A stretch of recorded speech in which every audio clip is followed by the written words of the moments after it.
नमस्कार, एकेएल न्यूज में आप सभी का स्वागत है। आइए बढ़ते हैं कुछ खास खबरों के साथ। मुख्य निर्वाचन पदाधिकारी रीना बाबा साहेब कांगले ने आज सेज बहार स्थित इंजीनियरिंग कॉलेज में मतगणना केंद्र का निरीक्षण किया। रायपुर लोकसभा निर्वाचन का 4 जून को मतगणना होनी है। उन्होंने मतगणना हेतु तैयार किए जा रहे मतगणना कक्षों का अवलोकन किया। कांगले ने निर्विघ्न और सुव्यवस्थित मतगणना के लिए मतगणना स्थान पर विभिन्न व्यवस्थाओं के संबंध में अधिकारियों को आवश्यक दिशा निर्देश भी दिए। इस अवसर पर कलेक्टर एवं जिला निर्वाचन अधिकारी डॉक्टर गौरव कुमार सिंह, एसएसपी संतोष सिंह, नगर निगम आयुक्त अविनाश मिश्रा, जिला पंचायत सीईओ विश्वदीप, अपर कलेक्टर कीर्तिमान राठौर, देवेंद्र पटेल, सुश्री निधि साहू तथा अन्य अधिकारीगण उपस्थित थे।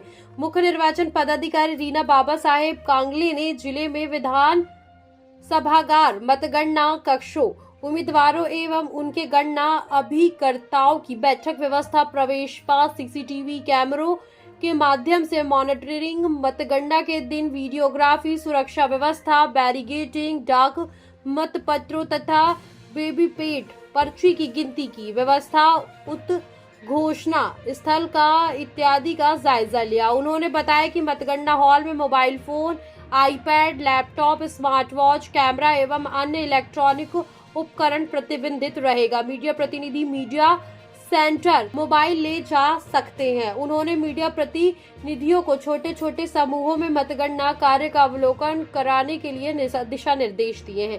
कांगले ने मतगणना स्थल और मतगणना कक्षों की ड्राइंग डिजाइन का अवलोकन कर निर्वाचन अभिकर्ताओं की सुविधा के लिए इसे मतगणना स्थल पर प्रदर्शित करने के दिशा निर्देश दिए, जिससे अभिकर्ता अपने निर्धारित मतगणना कक्ष सुगमता से पहुंच सके। उन्होंने मतगणना स्थल से विधानसभागार मतगणना कक्ष तक पहुंचने के लिए बनाए गए मार्गों का भी अवलोकन किया। कांगले ने जिले में मतगणना स्थलों पर मतगणना के लिए टैबलों की व्यवस्था के संबंध में आवश्यक दिशा निर्देश दिए। उन्होंने वोटों की गिनती के लिए कंट्रोल यूनिट स्ट्रांग रूम में मतगणना कक्ष तक लाने और वापस ले जाने की व्यवस्था के बारे में जानकारी ली। उन्होंने स्ट्रांग रूम के बाहर मौजूद राजनीतिक दलों के प्रतिनिधियों से चर्चा कर स्ट्रांग रूम की सुरक्षा व मॉनिटरिंग व्यवस्था तक मतगणना स्थल पर इंतजाम के संबंध में फीडबैक भी लिया।